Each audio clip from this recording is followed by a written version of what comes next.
ونصلي ونسلم على رسوله الكريم أما بعد فأعوذ بالله من الشيطان الرجيم بسم الله الرحمن الرحيم لقد من الله على المؤمنين إذ بعث فيهم رسولا صدق الله مولانا العظيم إن الله وملائكته يصلون على النبي يا أيها الذين آمنوا صلوا عليه وسلموا تسليما اللهم صل على سيدنا ومولانا محمد وعلى آل سيدنا ومولانا محمد وأصحاب سيدنا ومولانا محمد وبارك وسلم الصلاة والسلام عليك يا سيدي يا رسول الله وعلى آلك وأصحابك يا سيدي يا حبيب اللہ. مختصر سا استغاثہ اور پھر بگڑی بنانا آقا بگڑی بنانا بگڑی بنانا آقا بگڑی بنانا بگڑی بنانا آقا بگڑی بنا بیچ بمر میں ہے موری نیا کوئی نہیں ہے آقا جو لے خبریا کشتی گناہوں کی پار لگانا کشتی گناہوں کی پار لگانا بگڑی بنانا آقا بگڑی بنانا بگڑی بنانا آقا بگڑی بنانا. اور اس در پہ آیا جو بھی سوالی بگڑی بنی ہے اس کی لوٹا نہ خالی بگڑی بنی ہے اس کی لوٹا نہ خالی. یہی در تو ہے بے کسوں کا ٹھکانا یہی در تو ہے بے کسوں کا ٹھکانا بگڑی بنانا آقا بگڑی بنانا بگڑی بنانا آقا بگڑی بنانا. اور اسی آرزو میں نے عمر گزاری کہ سر ہوگا میرا اور چوکھر تمہاری کہ سر ہوگا میرا اور چوکھر تمہاری. ہوگا کسی دن طیبہ میں جانا ہوگا کسی دن طیبہ میں جانا بگڑی بنانا آقا بگڑی بنا بگڑی بنانا آقا بگڑی بنانا. اور لاج قیامت میں سب کی رہے گی آقا آپ بنائیں گے تو بگڑی بنے. لاج قیامت میں سب کی رہے گی آقا آپ بنائیں گے تو بگڑی بنے گی. پر محشر کی بھیڑ میں نہ ہمیں بھول جانا معاشر کی بھیڑ میں نہ ہمیں بھول جانا بنانا آقا بگڑی بنانا بگڑی بنانا آقا بگڑی بنانا حمد و صلات کے بعد نہایت ہی قابل عزت و تکریم زینت بزم مشائخ حضور قبلہ پیر سید تصدق حسین شاہ صاحب گیلانی بزالوی مدد اللہ العالی زیب آستانہ عالیہ حضا جناب علامہ مولانا صاحبزادہ قاری پیر سید غلام محی الدین شاہ صاحب گیلانی بدالوی زیدہ مجدہ العالی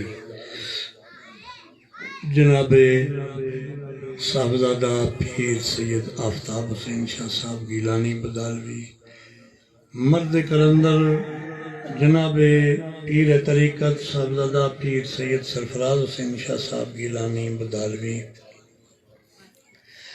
اور اس محفل کے نقیب جناب علامہ مولانا صاحبزادہ پیر سید احمد حسین شاہ صاحب گیلانی بدالوی اور مولانا صاحبزادہ حامد غوث گیلانی زیدہ مجدہ العالی اس آستانہ عالیہ سے منسلک جمیع شہزادگان صاحبزادگان اور قابل عزت و تکریم عقیدت مندان السلام علیکم ورحمۃ اللہ وبرکاتہ۔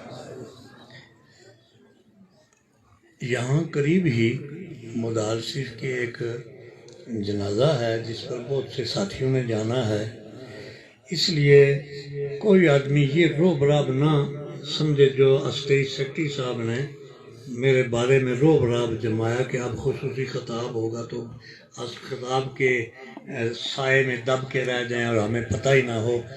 جنازے پر بھی جانا ہے اور نماز کا وقت بھی ہوا چاہتا ہے، دعا کا وقت بھی ہوا چاہتا ہے، سردیاں ہیں اور ہمارے معمول مناسب حد تک رہنے چاہیے تاکہ پھر کی بھی امید ہو نا۔ جب ایک ہی مرتبہ شکم سیر ہو جائیں گے تو باقی امید نہیں رکھنی چاہیے۔ حضرات گرامی، میں شکر گزار ہوں، میں شکریہ ادا کرتا ہوں اسٹیج سیکرٹری صاحب کا، آپ مشائخ اعظام کا، آپ سامعین حضرات کا کہ مجھ جیسے وہ بوڑھے کو کہ جو تکے سٹاٹ ہے، گاڑی دیکھی ہے نا تکے سٹاٹ، ہم اب تکے سٹاٹ ہیں، تو آپ کی محبت ہے کہ جو دو چار باتیں سننے کے لیے آپ آمادہ ہوتے ہو۔ اللہ تعالیٰ برکتیں رحمتیں عنایت۔ بزرگان محترم، یہ عظیم الشان اجتماع جشن عید میلاد النبی صلی اللہ علیہ وسلم قابل عزت و تکریم جناب پیر سید سرفراز حسین شاہ صاحب نے اپنے آستانے پر اپنے گھر پر اس کا انعقاد کیا اور جمیع برادران، جمیع مشائخ، جمیع ساتھی رفقا ماشاءاللہ قدم بقدم اس پروگرام میں ساتھ ہیں، اور کیوں نہ ہوں کہ یہ اللہ کی بارگاہ میں شکریہ ادا کرنا ہے، یہ محفل منعقد کر کے خدا کی بارگاہ میں شکریہ پیش کرنا ہے کہ اللہ تیرا شکر ہے تو نے اپنا حبیب ہمیں عنایت فرمایا۔ یہی وہ بات ہے جو سنیوں کے امام نے ہمیں بتائی، وہی رب ہے جس نے تجھ کو ہم تن کرم بنایا، وہی رب ہے جس نے تجھ کو۔ یا رسول اللہ، آپ کی بارگاہ میں ہم خراج تحسین کیا پیش کریں بجوز اس کے کہ اللہ نے آپ کو ہم گنہگاروں کا نبی رسول بنا کے بھیجا۔ وہی رب ہے جس نے تجھ کو ہم تن کرم بنایا، ہمیں بھیک مانگنے کو، ہمیں بھیک مانگنے کو تیرا آستان بتایا، تجھے حمد ہے خدایا۔ اے اللہ تیرا شکر ہے کہ تو نے اپنا حبیب ہمیں عنایت فرمایا، اور وہ حبیب جو کائنات کو اول و آخر سب کو نوازتا چلا جا رہا ہے، آپ کا نور مقدس باپ ابو البشر آدم علیہ السلام کے پاس امانت آیا۔ روایات میں آتا ہے پشت میں بھی، روایات میں آتا ہے پیشانی میں بھی، مختلف روایات ہیں۔ آپ پیشانی کے باریک خطوط سے آواز تسبیح کی، خدا کی تسبیح کی آواز سنتے، عرض کرتے ہیں مولا یہ تسبیح کون پڑھ رہا ہے؟ اللہ نے فرمایا یہ میرا حبیب جن کا نور تمہارے پاس چلوگر ہے وہ پڑھ رہا ہے۔ پیشانی میں نور مقدس ہے اور فرشتے پرے در پرے آگے سامنے کھڑے۔ جب پشت میں تھا تو پشت کی طرف پرے در پرے صف در صف کھڑے، اور جب وہ وقت منتقلی کا آیا نور محمدی حضرت آدم علیہ السلام سے اماں حوا کے پاس منتقل ہو گیا، وہ تعظیم کرنے والے فرشتے بجائے ادھر کے ادھر چلے گئے۔ جدھر اماں حوا جاتی ہیں وہ ادب و احترام والے فرشتے بھی سلامیاں بلاتے ہیں۔ آدم علیہ السلام نے عرض کیا مولا یہ کیا قصہ ہے؟ ابھی تھوڑی دیر پہلے تو میرے ادب و احترام کر رہے تھے یہ فرشتے، اب حوا کے ساتھ۔ فرمایا تیری تعظیم کے لیے کب یہ کھڑے ہوتے؟ آدم میں آپ کی پیشانی میں جو میرے حبیب کا نور تھا یہ اس کے ادب و احترام میں کھڑے ہوتے تھے، اب وہ نور حوا کے پاس چلا گیا تو فرشتے بھی ادھر منتقل۔ تو وہی رب ہے جس نے تجھ کو ہم تن کرم۔ سرکار سے پوچھا گیا حضور آپ یہ فرمائیں جب آدم علیہ السلام سے لغزش ہوئی اس وقت آپ کہاں تھے؟ ارشاد فرمایا میں اس وقت بھی پیارے آدم کے پاس تھا، اور پھر جب آدم علیہ السلام سے منتقل ہوتا ہوا آگے گیا تو فرمایا جب طوفان نوحی آیا تو میں پیارے نوح علیہ السلام کے پاس آذان ہو رہی ہے۔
حضرات گرامی بات میں ختم کرنے لگا۔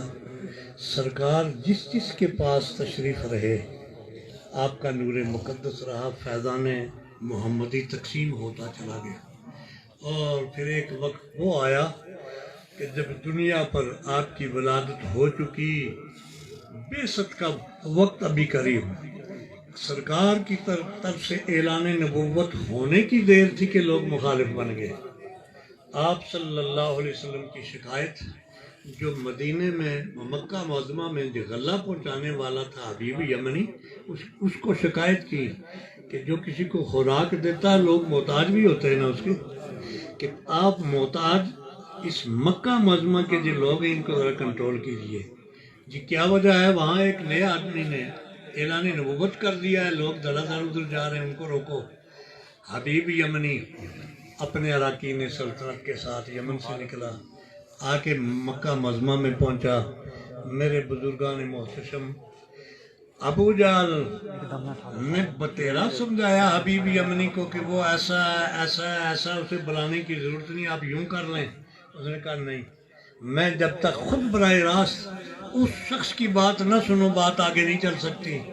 آپ صلی اللہ علیہ وسلم کو بلایا گیا، خطرہ ہو گیا ابو جہل کو کہ وہ اگر آگے تو دیکھتے ہی کام بگڑ جائے گا، یہ ان کو مان لیں گے، ہم تنہا رہ جائیں گے۔ سب جتنے مکہ والے بیٹھے تھے ساتھی نا، انہیں یہ تلقین کر رہے ہیں کہ دیکھو جب محمد ابن عبداللہ آئے نا یہاں مکان میں داخل ہوں تو اس وقت آپ میں سے کسی نے کھڑا نہیں ہونا، ذرا توجہ سے، کسی نے کھڑا نہیں ہونا، اب بیٹھے رہنا تاکہ ان کا روب راب نہ آگے کسی پر پڑے۔ اللہ کی شان، جب قاصد گیا بلانے کے لیے، حضرت ابو بکر صدیق ہمراہ ہیں، سیدہ خدیجہ الکبریٰ ہمراہ ہیں۔ دروازے سے جو ہی اندر داخل ہوئے، جبریل امین آئے تو سب سے پہلے ابو جہل کا کان پکڑ کے کھڑا کر دیا۔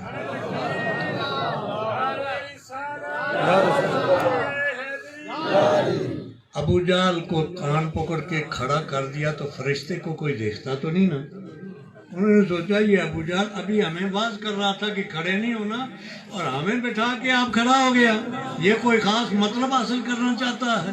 سارے کھڑے ہو گئے، یہ رب العالمین سارا کام کر رہا۔ بی بی امین نے پوچھا آپ کون ہو؟ فرمایا میں محمد ابن عبداللہ ہوں۔ یہ آپ نے نبوت کا دعویٰ کیا ہے؟ فرمایا ہاں۔ نبوت کا دعویٰ کرنے والے کے پاس کوئی دلیل ہوتی ہے؟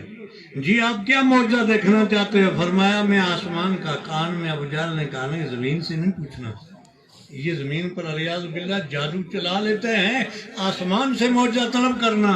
کہا کہ اچھا، ایک کنارے سے طلوع ہوتا ہے، دوسرے کنارے میں ڈوب جاتا ہے چاند، اس چاند کے دو ٹکڑے ہو جائیں اور پھر جڑ بھی جائے، ایک بات، اور دوسری بات میں بتاؤں گا نہیں، یہ فیصلہ کن جو دوسری بات ہے۔